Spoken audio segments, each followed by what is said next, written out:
The library in our Indiana farmhouse smelled of aged paper and lost summers, the kind where Margaret's laughter echoed through open windows, her voice calling me to supper under a pink dusk. At 67, a retired pharmacist with creaking knees, I stood among her bookshelves, their spines softened by decades of her careful hands. 42 years of marriage had woven us into this small town's rhythm. Church potlucks, porch coffee at dawn, her roses blooming in neat rows. We were the couple others envied, our life a tapestry of quiet joys. But that tapestry frayed when I reached for a dusty cookbook on her shelf, its pages parting like a confession, revealing a letter folded tight in a man's jagged scrawl. My fingers froze, the paper heavy as if it carried the weight of our years. Margaret was outside, pruning her garden, her routine a steady hum against the chaos in my chest. The letter wasn't addressed, just her name, Maggie, inked with an urgency that didn't belong in our home. I unfolded it, my pulse hammering like it did when I proposed in 71. The words were stark, slicing through me. Maggie, I can't wait forever. Meet me at the Starlight 9 p.m. Tuesday. Don't tell him. J. No year, but the Starlight Drive-In, where we'd watched Grease and smoked cheap cigarettes, closed in 79. Those were our early years, her head on my shoulder, our son not yet born. Who was J? Why hide this in a cookbook, a relic from her mother's kitchen, gifted in 74? I slipped the letter into my pocket, my chest tight with a betrayal I couldn't name.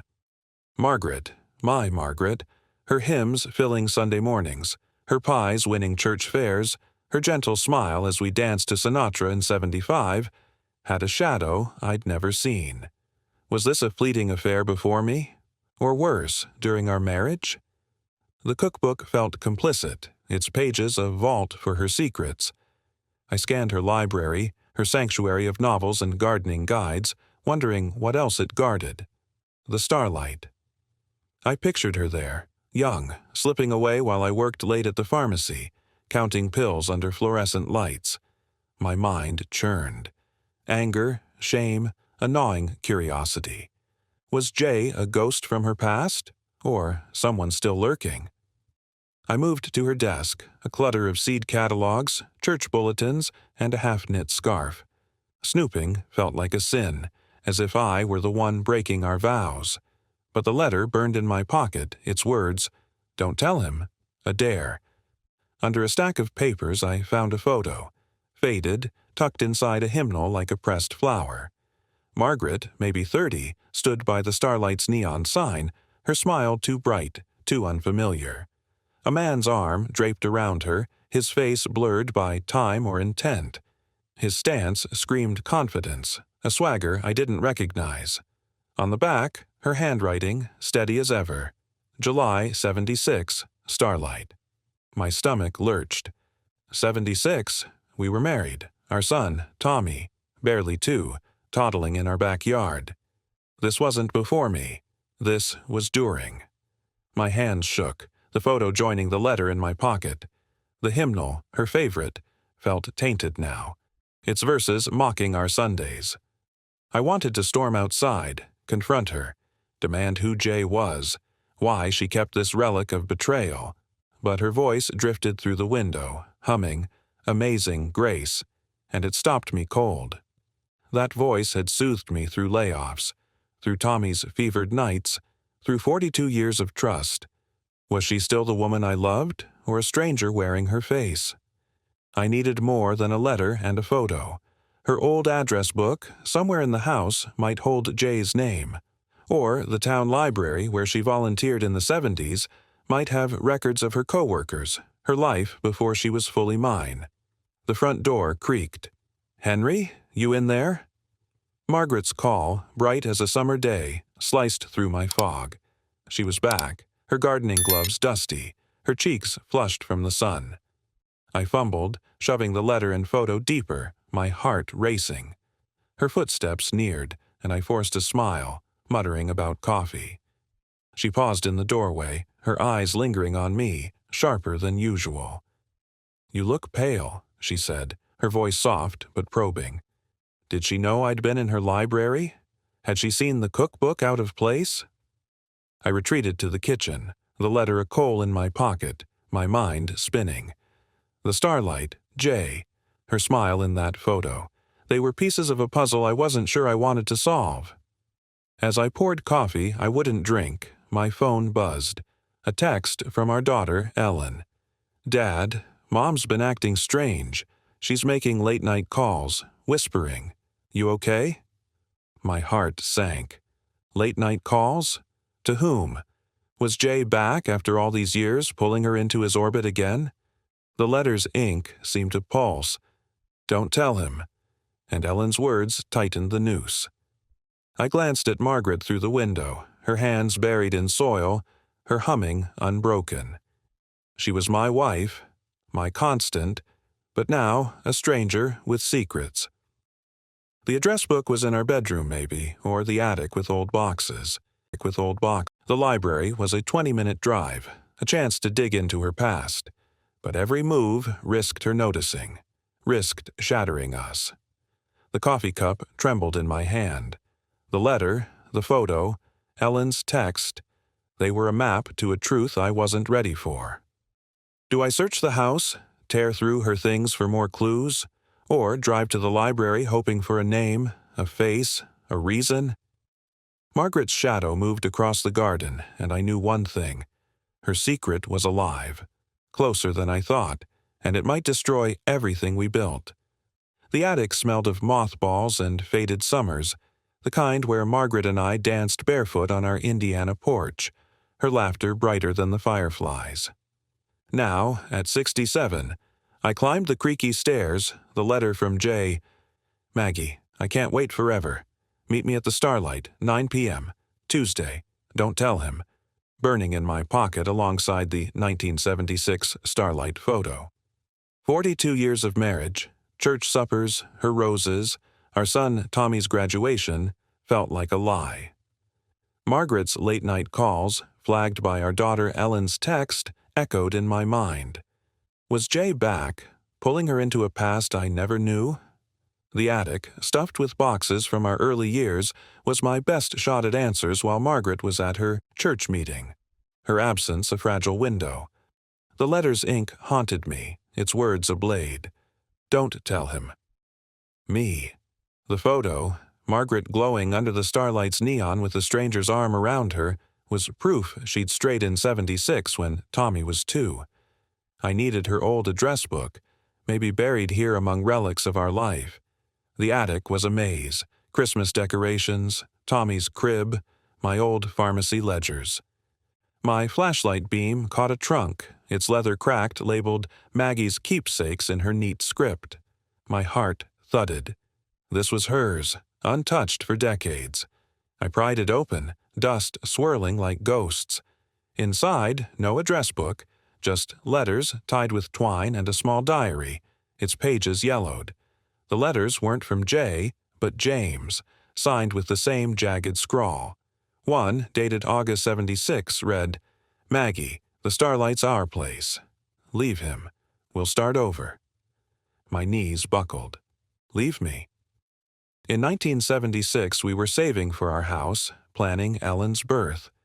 I opened the diary, Margaret's handwriting unmistakable. "James wants more, but Henry's good to me." I'm torn. Torn. She wrote of me like a burden, not a husband. My hands shook as I stuffed a letter and the diary into my jacket. James wasn't a fling. He was a plan, a life she'd considered abandoning. Was he the voice on her late-night calls? The attic felt suffocating, its shadows closing in. I needed to check the library where she volunteered in the 70s. Maybe they had records of a James, but the address book was still my fastest lead.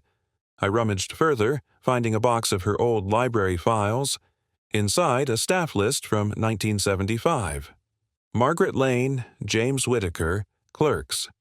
James Whitaker, J. My stomach twisted. He worked with her close enough to steal her away. The diary had more. July 1977. James gave me a key. Said it's for our future. Henry suspects nothing. A key? My mind raced. Where was it? What did it open? I tore through the trunk, finding a velvet pouch. Inside, a small brass key, no label, its edges worn. A hideout? A safe? The starlight was gone, but James might still be near, tied to her calls. Ellen's text, Mom's whispering on the phone, took on new weight. Was Margaret meeting him, planning something now? I stumbled downstairs, the key, letter, and diary heavy in my hands.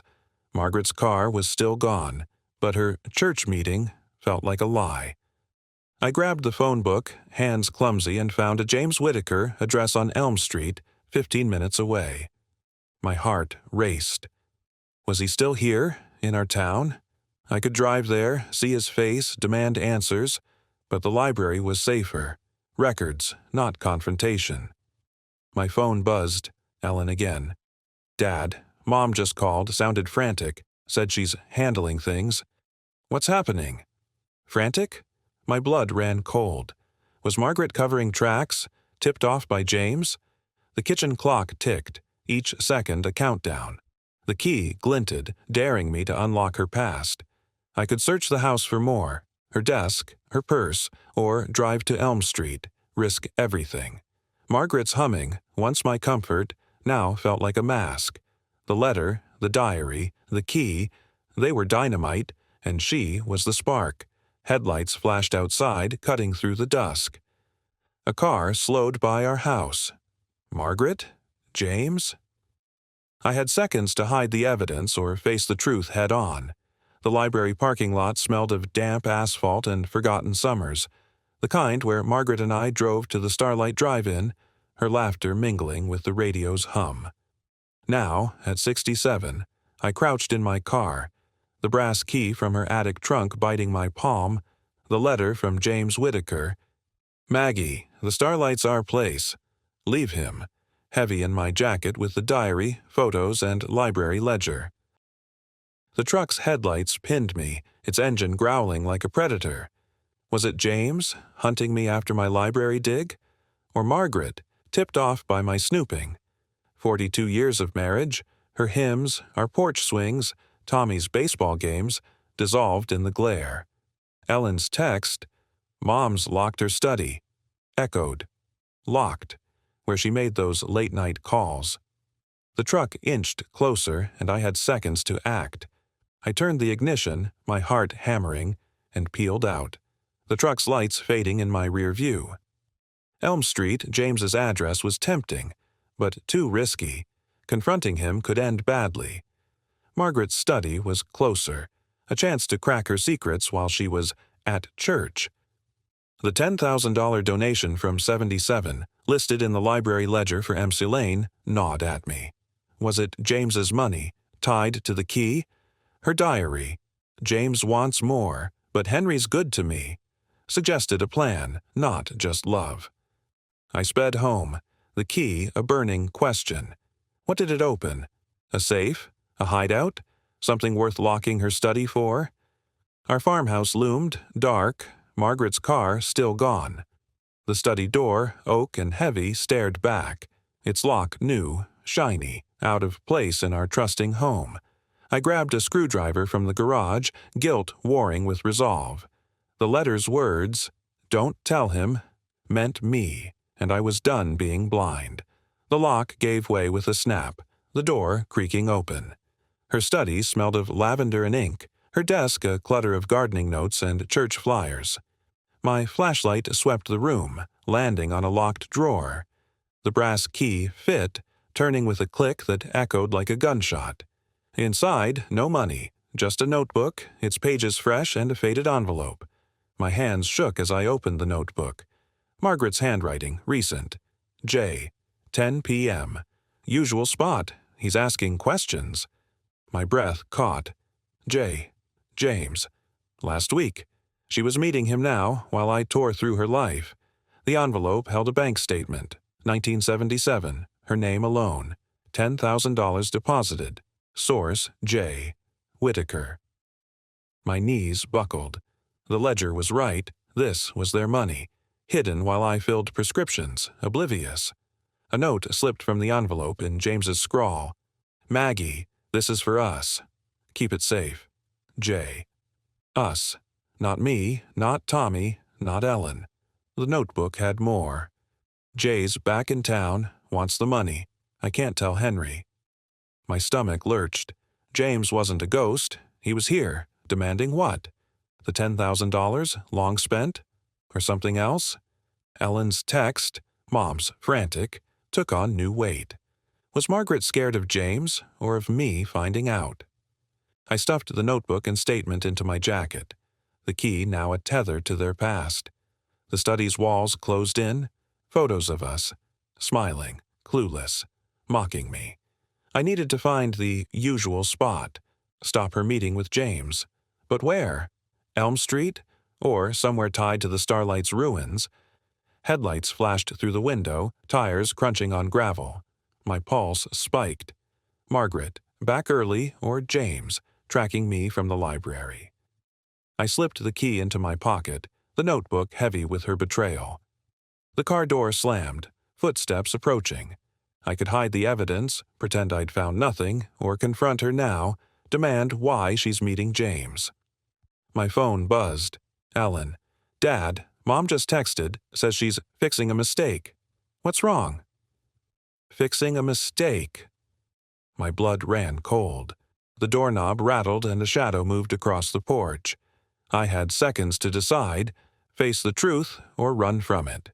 The farmhouse porch creaked under a weight heavier than memory, its boards whispering of summers when Margaret and I shared iced tea, her hand brushing mine.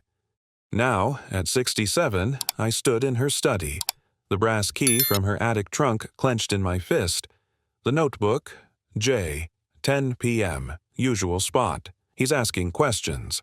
And the 1977 bank statement, $10,000 from James Whitaker, stuffed in my jacket. The shadow at the door loomed, the doorknob rattling like a warning. Headlights had lit the gravel moments ago. Footsteps closing in. Was it Margaret, catching me in her locked study? Or James, hunting me after my library dig? 42 years of marriage, her gardening, our church suppers, Ellen's birth, felt like a house of cards. Ellen's text, Mom says she's fixing a mistake, burned in my mind. Fixing what? Me. The knob turned and I shoved the notebook into my pocket, heart pounding. I couldn't hide. The broken lock screamed my guilt. The door swung open, revealing not Margaret but Ellen, her face pale under the porch light. Dad, what are you doing? She whispered, eyes darting to the screwdriver. Relief crashed into dread. Ellen, why are you here? I stammered. She stepped inside, closing the door. Mom's lying. Her church meeting. I saw her car near the old Starlight lot. She was with someone. My stomach dropped. The usual spot. James, tonight, 10 p.m. I pulled out the notebook, hands shaking. Your mother's meeting him. James Whitaker, from the 70s. Ellen's eyes widened as I showed her the entry, the bank statement, the letter from 76. Leave him. She sank into a chair, voice trembling. She's been distant, Dad. Those calls, I heard her say James once. My chest tightened. Margaret wasn't just hiding a past, she was living it now. The key in my hand felt like a bomb. The Starlight lot was 20 minutes away, overgrown since the drive-in closed in 79. I could race there, catch them, but Ellen grabbed my arm. Don't go. She's scared, Dad. I think he's forcing her. Forcing her? The diary's words, James wants more, flashed. Was Margaret trapped or playing me? I needed more. The study desk had a hidden compartment, one she thought I'd never check. I pried it open, Ellen watching, breathless. Inside, a small box, locked, the brass key fitting perfectly. My pulse roared as I opened it. A photo, recent, Margaret and a graying man at the Starlight lot, his arm around her, same swagger as the 76 photo. James. On the back, her handwriting. 2024, Jay's back. A folded note fell out in James's scrawl. "Maggie, the money's gone. Pay me, or I tell him everything." My knees buckled. Pay him? The $10,000 spent long ago, maybe on our house, our life. Was James blackmailing her? Ellen's eyes filled with tears. "She's protecting us, Dad, isn't she?" I wanted to believe it, but the notebook's usual spot and her locked study said otherwise. The Starlight lot was my only shot to know. I grabbed the photo and note, but Ellen's phone buzzed, a text from Margaret. "Stay with Dad. I'm ending this." Ending what? James or us? The clock read 9:45 p.m., 15 minutes to reach the Starlight. I headed for the door, Ellen pleading, "Wait, it's dangerous." But the key, the note, the photo, they were proof Margaret's betrayal wasn't history. The Starlight lot, a ghost of our youth, held the truth. I sped through the night, the town's lights fading, my mind replaying her diary. Henry's good to me. Good, but not enough. The lot appeared, overgrown, a rusted Starlight sign barely visible. 2 cars parked, a sedan, Margaret's, and a truck, like the one at the library. My heart raced. They were here. I crept closer, staying low, the key heavy in my pocket. Voices drifted. Margaret's sharp and a man's low, angry. "James, you owe me, Maggie," he growled. Her reply was muffled, but I caught, "Henry can't know." My blood boiled. I could storm in, confront them, end this. But the truck's door opened and a figure stepped out, not James, someone else watching them. My breath caught. A third player? The voices stopped, and Margaret's car engine roared. I had seconds to act, reveal myself, or follow the truck's new shadow. The Starlight lot reeked of wet earth and faded summers, the kind where Margaret and I parked under Indiana's neon skies, her breath warm against my neck. Now, at 67, I crouched in the overgrown weeds, the brass key from her attic trunk heavy in my pocket, the notebook, J, 10 p.m., usual spot, and the 2024 photo of her with James Whitaker burning beside the $10,000 bank statement. Margaret's voice, sharp, had just cut through the night, arguing with James. "You owe me, Maggie," before her car roared away. The truck's door had opened, revealing a third figure, not James, watching them. My heart pounded. Who was he? A partner in their scheme? 42 years of marriage, her gardening, our church suppers, Ellen's graduation, lay shattered. Ellen's text, "Mom's crying," says someone's following her, felt like a lie as I watched the figure slip into the shadows. I couldn't confront Margaret now. Her car was gone, and James's truck blocked my view. The third figure moved toward the rusted Starlight sign, a flashlight beam darting. He was my lead, a piece of this puzzle. I crept after him, staying low, the notebook's words, "Pay me, or I tell him," fueling my steps. Was this man James's muscle, sent to scare Margaret? Or someone else, tied to the $10,000 she'd hidden in 77? The Starlight lot, a ghost of our youth, held more than memories tonight. My shoe snapped a twig, and the figure froze, his beam swinging toward me. I ducked behind a tree, breath shallow, the key biting my palm. He didn't pursue, instead kneeling by the sign, digging with a small shovel. My pulse raced. Was he burying evidence? Retrieving it? I edged closer, the notebook's usual spot ringing in my mind. This was it, their meeting place, where secrets were traded. The figure pulled out a metal box, rusted but locked, and slipped it into a bag. My stomach twisted.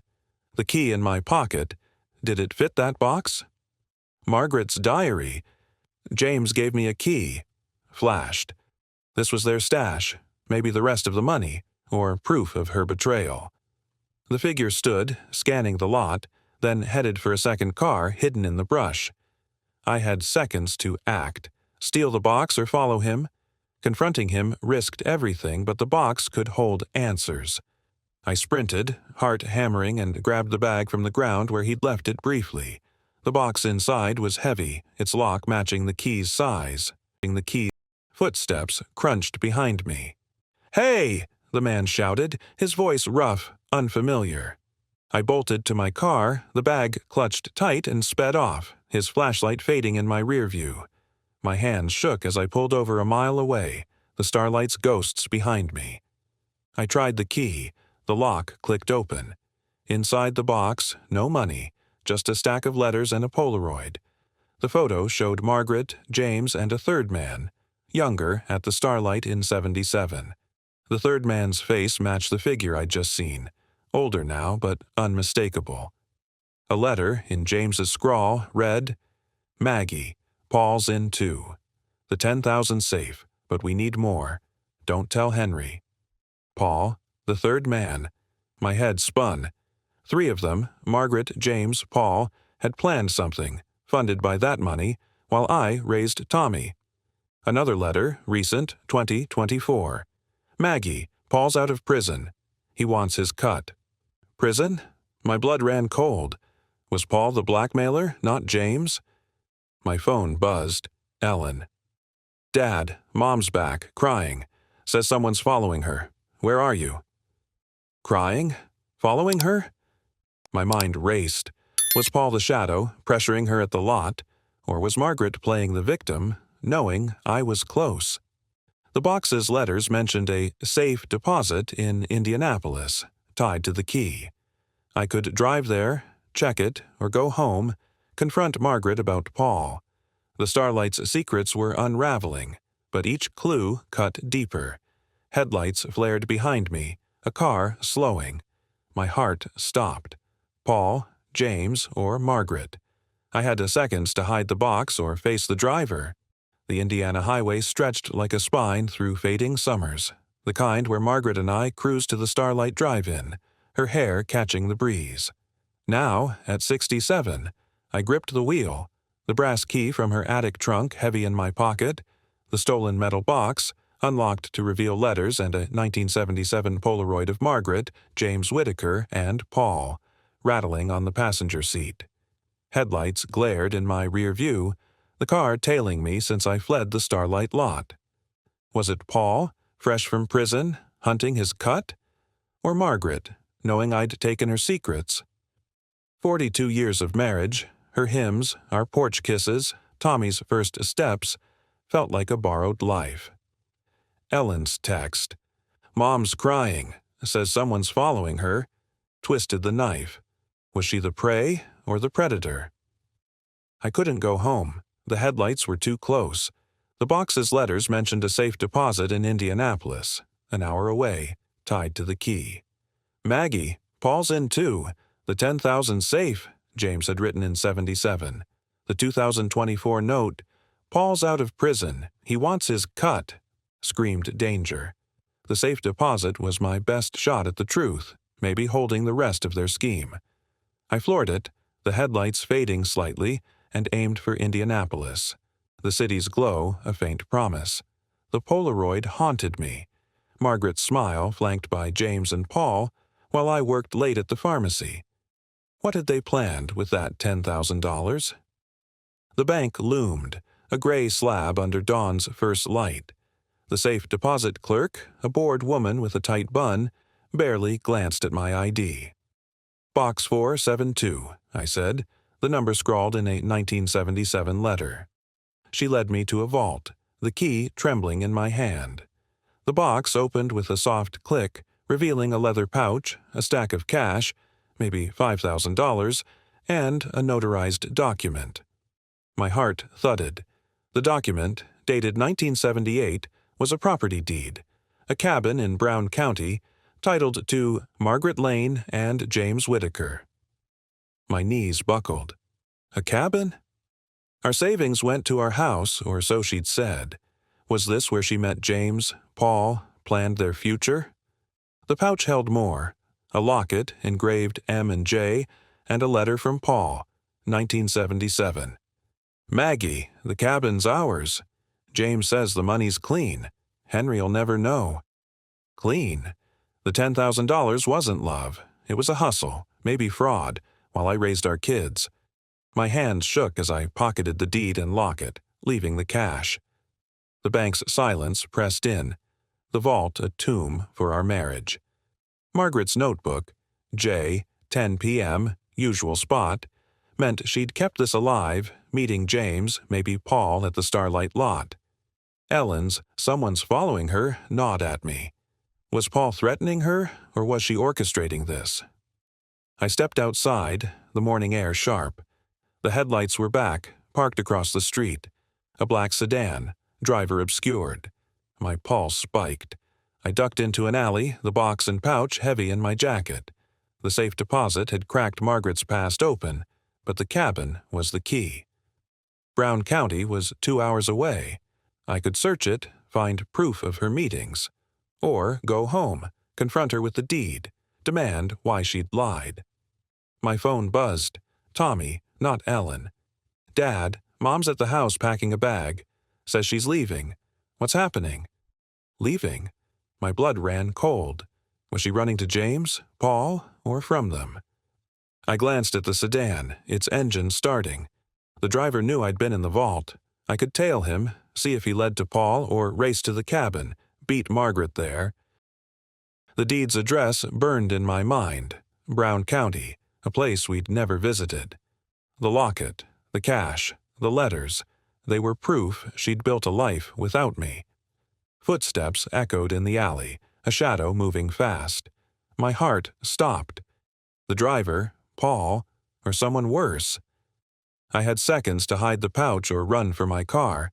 The Indianapolis alley reeked of grease and lost summers, the kind where Margaret and I shared peach cobbler on our Indiana porch, her laugh softer than the dusk. Now, at 67, I pressed against a brick wall, the brass key from her attic trunk sharp in my pocket, the safe deposit pouch, holding a 1978 cabin deed, a locket engraved, M and J, and Paul's letter, tucked inside my jacket with the Starlight box's Polaroid and letters. Footsteps echoed, the shadow from the black sedan closing in. Was it Paul, out of prison, chasing his cut? Or Margaret, tracking me after I raided her secrets? 42 years of marriage, her hymns, our kids' birthdays, her rose garden, felt like a cruel mirage. Tommy's text, Mom's packing a bag, leaving, burned. Leaving for James, Paul, or to escape me. I couldn't face the shadow. The pouch was too damning. The cabin deed, titled to Margaret and James, pointed to Brown County 2 hours away, a hideout for their $10,000 scheme. I sprinted to my car, the footsteps fading, and drove south, the sedan's headlights absent for now. The locket's M and J glinted in my mind, a token of her betrayal while I raised Tommy and Ellen. Paul's letter, the cabin's ours, Henry'll never know, suggested a nest for their plans, maybe where she met James in 2024, per her notebook. J, 10 p.m., usual spot. The cabin was my last chance to understand before she vanished. Brown County's hills loomed, dusk painting them gold. The cabin's address led to a dirt road, a weathered shack barely standing. My heart thudded as I parked, the key heavy, the deed heavier. The door was unlocked, creaking open to a musty room. Wood stove, faded curtains, a bookshelf. My flashlight swept the space, landing on a photo frame. Margaret and James, 1978, smiling by a lake. My stomach churned. This was theirs, a life I'd never touched. I tore through the shelves, finding a locked drawer. The brass key fit, clicking open to reveal a ledger, its pages in Margaret's neat script. The ledger listed payments, 1977 to 1980. J.W., $10,000 initial. P.C., $5,000 share. My knees buckled. Paul. C. Paul, the third man in the Polaroid? The $10,000 from the bank statement was seed money, but for what? A 1979 entry read, P.C. arrested, fraud. J.W. gone. Must stop. Fraud.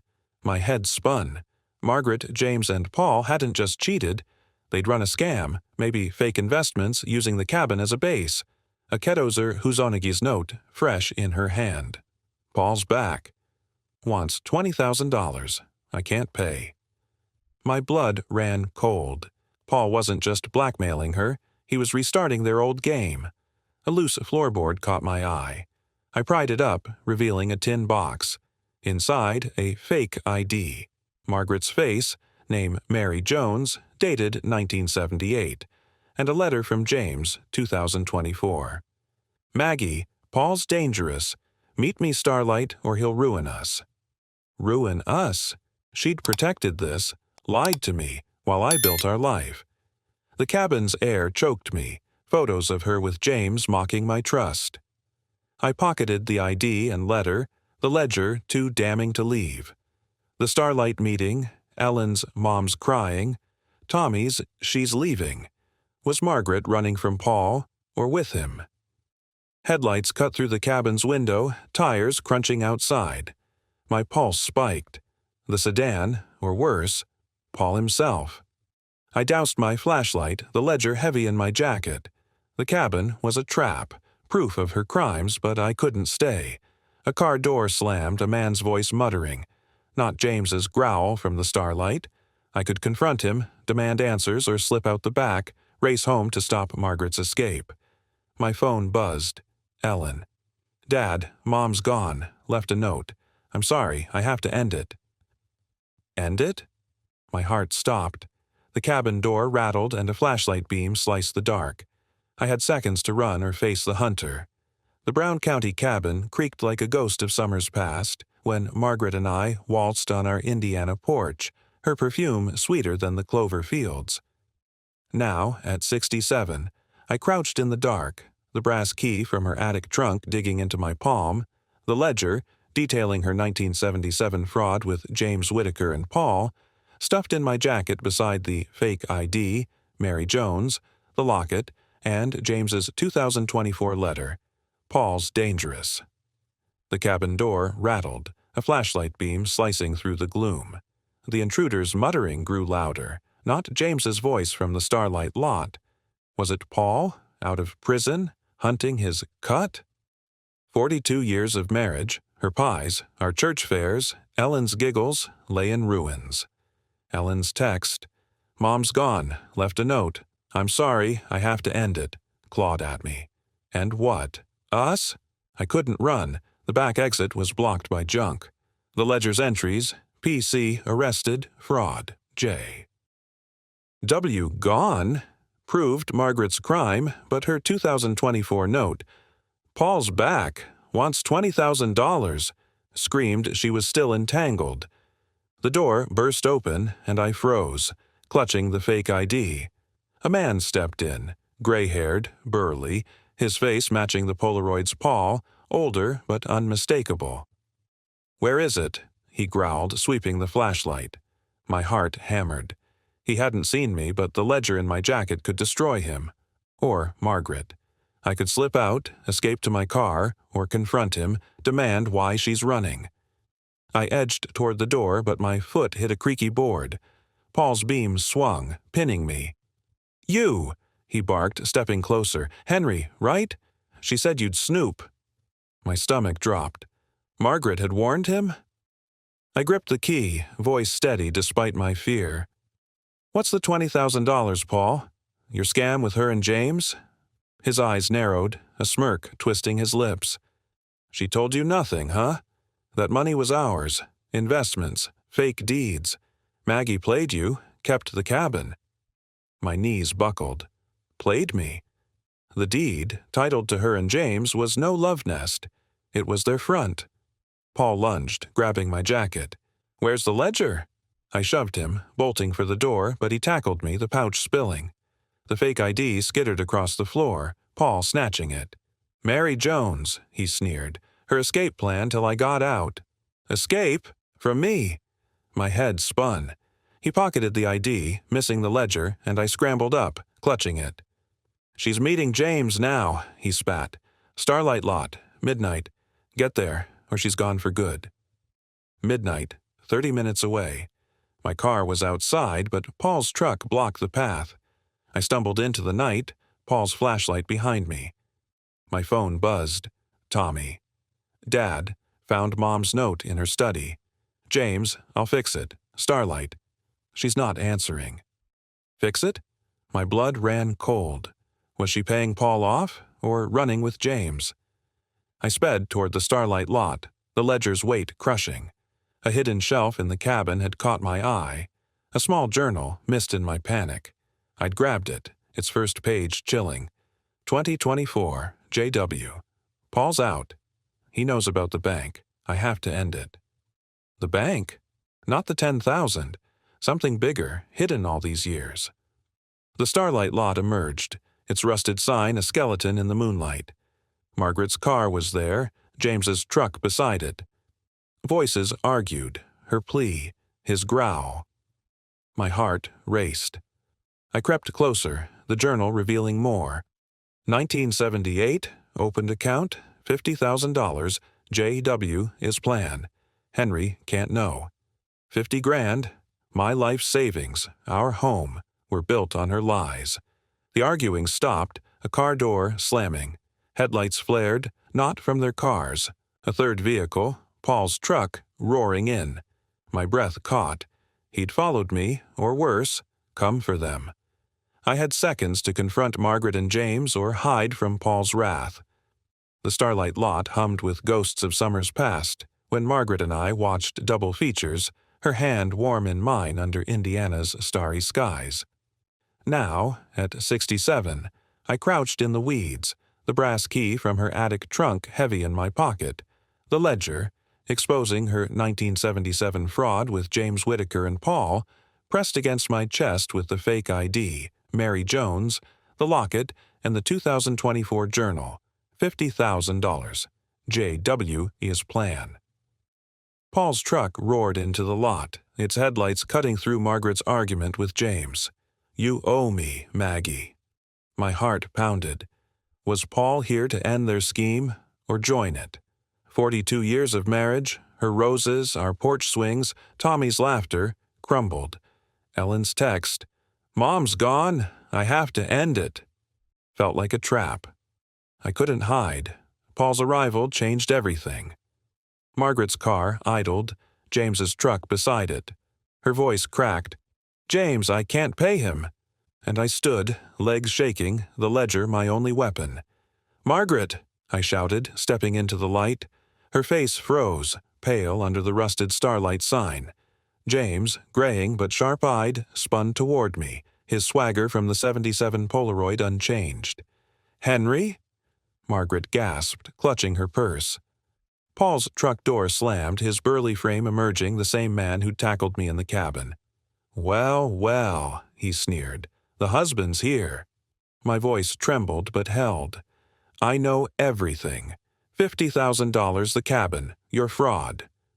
I held up the ledger, its pages damning. Margaret's eyes widened, darting to James. Henry, you don't understand, she stammered. James stepped forward, voice low. Put it down, old man. That's our past. The fake ID, Mary Jones, burned in my pocket. Yours and hers, I snapped, pointing at Margaret. You planned a life, used me. Paul laughed, cold. She used us all. That $50,000, she kept most of it. Margaret's sob broke the air. I had to, Henry. Paul's threats, he'd hurt the kids. My stomach lurched. The kids, Ellen's texts, Tommy's panic, were they targets? The journal's I have to end it flashed. Was she protecting us or herself? Paul advanced, cracking his knuckles. Ledger now, or she pays. I clutched it tighter, my mind racing. The locket, engraved M and J, was her lie, but the $50,000 built our home, our life. Had I lived off her crime? James grabbed Margaret's arm, pulling her toward his truck. We're done here, he growled. I lunged, shoving him, the ledger slipping to the ground. Margaret screamed, Henry, stop! Paul charged, his fist grazing my shoulder as I dodged. The Starlight's shadows swallowed us, chaos erupting. I scrambled for the ledger, my fingers brushing a new artifact in the dirt. A keychain, dropped by Margaret, engraved, Starlight, 1978. My heart stopped. Another key, hidden all this time, maybe to the bank account. Paul's flashlight swung, catching James's truck as it peeled out, Margaret inside. "No!" I yelled, but Paul's arm locked around my neck. "You're done, Henry," he hissed. I kicked, breaking free, and grabbed the keychain, the ledger still in my hand. Paul's truck engine roared, his headlights blinding me. I could chase Margaret, find that bank account, or run, save myself from Paul's wrath. My phone buzzed. Ellen. "Dad, cops at the house. Mom called them. Where are you?" "Cops?" My blood ran cold. Was Margaret turning me in, or Paul? The keychain glinted, a final clue to her lies as Paul's truck surged forward. Thanks for watching. Subscribe my channel for more stories.